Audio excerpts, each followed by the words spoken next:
What's up, what's up, what's up? What is up, everybody? Happy, great Sunday to you. Man, is it a beautiful Sunday. Yesterday evening, early this morning, Bitcoin decided it wanted to come out and play. And ladies and gentlemen, we are officially over 9,000. Currently going through a bit of a retrace, but you know what? It doesn't even matter. If you remember our video, a couple of videos we did ago, we were kind of looking at the technical analysis and everything pointed that we were going up to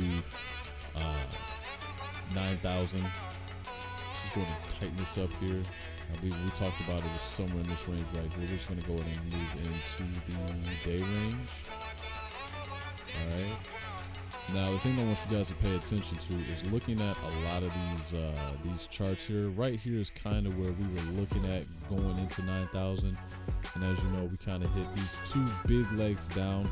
I really wasn't panicking. I thought this was a nice range to kind of accumulate into this channel right here, kind of build up your reserves for when I knew we were going to break out of this negative channel here and push up to 9,000. So for me, this was nothing more but an accumulation phase where Bitcoin needed to kind of gather some strength in terms of the price action going to push through to 9,000. So currently we're sitting at 8,927 and 52 cents. Totally all good, totally fine. I do think what we're doing now on the 45-minute chart, we're just kind of seeing again some of that same pattern where, in fact, let's go to the hour.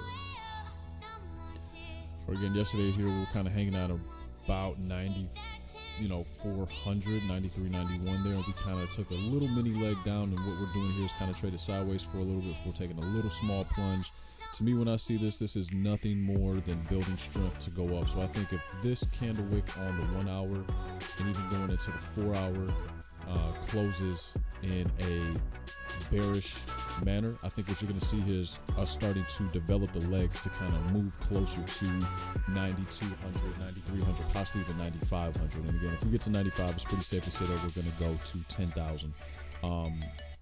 Little light technical analysis here. I don't want to get too technical for you guys. I want to try and keep this video short. But again, an overall great crypto Sunday. A lot of gains to be had. If we look at coin market cap here, what we see is Bitcoin having a really great day. Again, 89.36. It's up 1.4%. And let's take a look at the losers. A lot of coins no one's really ever heard of. Some coins no one's really into, except for maybe Holo here, Walton Chain, things of that nature. The biggest gainers, again, coins probably no one's into. I'm surprised to see Steam even here. Looks like someone's trying to pump that, probably because James was talking about it the other day. BitTorrent, total shitcoin project, but everybody's going to try and make what they can on BTC any way that they can. So that's probably why you're seeing what you're seeing now. But a couple things I want to take a look at. Normally in the past before, when Bitcoin has been making the moves that it's been making, especially in terms of the dollar value, a lot of these coins would actually be in the green, and a lot of them aren't. I mean, look at Satoshi's Vision is down. EOS just crossed back over to a positive mind state. It's up 0.64%. Bitcoin Cash is only up 1%. Litecoin's down. It's to be expected. Litecoin's been going on a little bit of a tear over the last week, so it's probably moving through a little bit of a consolidation phase to kind of build up some strength to kind of get us into the 140s. I can totally see that. XRP, as Bitcoin was pumping yesterday, was kind of in a negative state. Surprised to see it's up 2.81% today, currently sitting at 42. But I mean, just take a look around. Like, a lot of these aren't, look, Nano's down, Pundi X is down. A lot of these coins aren't, this isn't a total green market today. And going back to a couple videos, I said, before, when I'm sure the majority of us were taking a look at the crypto market for the first time, we were abiding by that old notion where a rising tide lifts all boats. We're an older market now. While we may still be in our infancy, people who have been here since 2016, 2017, they know that things aren't going to be the same as they once were. You can't just throw money into a low cap coin and then when Bitcoin starts to pump, have that same positive effect on your position. So you really have to be mindful of what coins you're picking, because we're not going to see the same kind of gains all around the board that we did beforehand. So shout out to everybody that's been following me on Twitter at CryptoGlenn. You can always contact me there, ask questions. I love communicating with you guys there. sharing your memes, taking a look at what everybody's talking about, and to see who's excited about what projects here. So today on cryptocurrency news, it looks like all signs of having a dip in the stock market are becoming more and more of a common thing. Looks like that's beginning to be the sentiment that everyone's taking here. And I mean, if we look at the Dow here, they had a little bit of a light pullback yesterday, down 17 points. But a couple days ago it was down 300 and 400 points. So I mean, basically what the article is saying, you get these IPOs that have, of companies that have had no history of taking in any profits, and they're soaring. And the reason why that is because when you're at the top of the market, a lot of people who have been in the market for a long time have a little bit of a war chest, cash reserves built up that they can just feel freely to toss money around to almost any and every stock or IPO that's coming on market with the hopes of making more money. So that's usually one of the telltale signs that a bear market is definitely looming. It's just too much money floating around, and eventually sentiment has to change, behavior has to change, and the overall market performance has to change. So definitely be on the lookout for a pullback in the traditional markets, which I'm hoping that if we see that, then we'll have a lot of money flowing into the crypto markets from people who may have made a decent gain in the traditional markets thus far. So everybody wants to know, what is the factor behind Bitcoin having its increase that it's had thus far this year? I think if you've been in cash versus Bitcoin, you're down 151%, versus if you were in Bitcoin versus cash, you're up 151%. So, shout out to everybody who's been holding Bitcoin for the long term, not paying attention to any of the negative FUD that's been in the news and has just been accumulating and buying the dips as you should. I mean, that's not financial advice. I mean, I just think that's traditional investing 101. Buy the dips, buy when it's cheap, sell when it's high, if you're not looking to have a long-term position.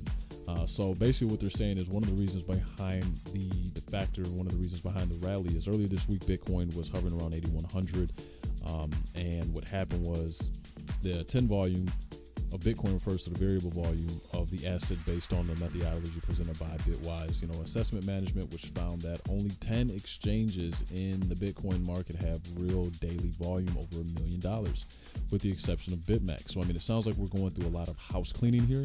And as of June 16th, the real 10 volume of Bitcoin remained above 1.1 billion, up nearly twofold within a 7-day span. So the volume is up. More people are actually taking a look at Bitcoin. Google searches, search engine searches, search results are actually showing that the Korean markets, they wake up with Bitcoin on their mind.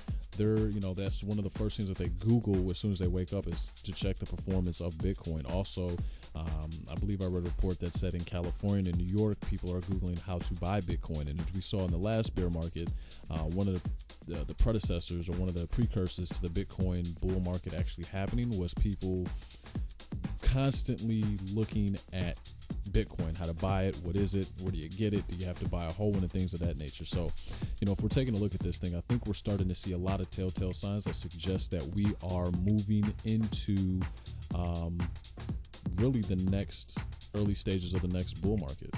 Next, we're going to look at an article here from Bloomberg, basically saying that the SEC is suing Kik over $100 million. ICO sees Kin as a security. Now, a lot of people who hold the token are worried about this, and I know this when it first broke earlier this month. A lot of people were even concerned for the crypto market, and I looked at this as maybe an ingenious play by Kik.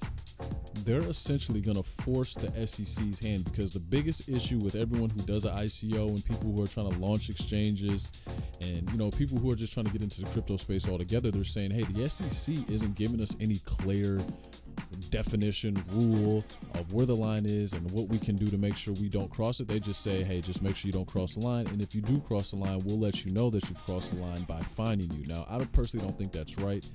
I think that you being in school and your teacher, not necessarily assigning you the proper assignment, but they just say, hey, you have an assignment. Oh, and by the way, if it's not the proper assignment, then I'll let you know it's not the proper assignment by giving you a failing grade on it.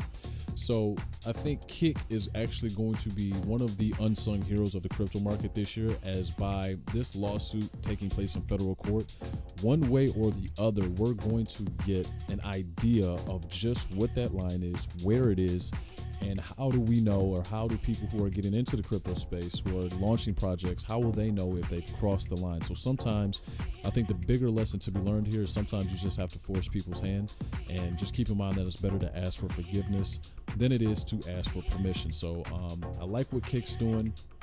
I like that they're not, running away in fear of the SEC, rather that they're challenging it.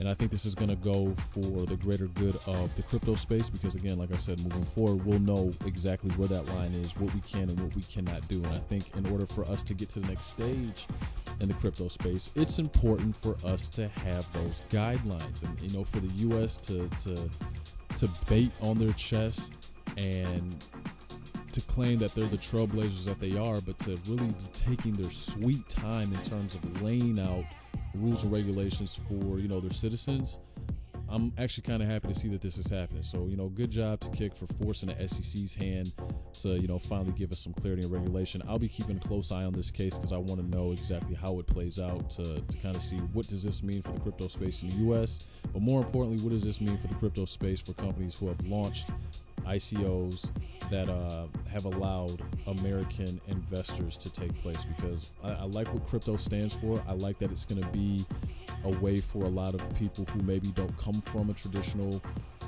great place financially to try and build their financial profile. And I know if you're in the US now, the only way to do that is you have to be accredited. Well, the accreditation, I understand what it's there for, but in a lot of sense, it's kind of just like helping people who are already well off obtain more funds. So that's just the way I feel about it. So let me know what you guys think in the comment section below. I wanted to keep a very, very quick video. Again, Bitcoin over 9,000, currently going through a little bit, a tiny bit of a pullback here. And again, we're knocking on the door till about 9,000 again here, and I don't see any reason why we shouldn't be there shortly. I think all this down here is probably going to turn into resistance. Actually, no, I'm sorry. In the mid 8s, it's probably going to turn into resistance. So we'll probably bounce around in this range for a little while longer. But I wouldn't be surprised if by the end of this week, we were, seen at about 92, 9,300 a few times, slowly trying to turn that area into support. And, we may possibly go down a little bit from there, but I think we're knocking on the precipice of a new door here. So, guys, you can always follow me on Twitter at CryptoGlenn. You can follow what we're doing here on the channel. All you have to do is subscribe. Again, we're still on the mission to reaching 100 subscribers, and I know with your help we can do that. All you have to do is click subscribe, click the bell for post notifications so you'll be aware anytime we go live or whenever we drop a new video. And I look forward to speaking with you guys and doing another video for you here in the meantime. Till then, take it with a grain of salt. I appreciate you guys for being with me. You could have been anywhere in the world, but you're here with me, and I appreciate it. See you guys soon. Bye.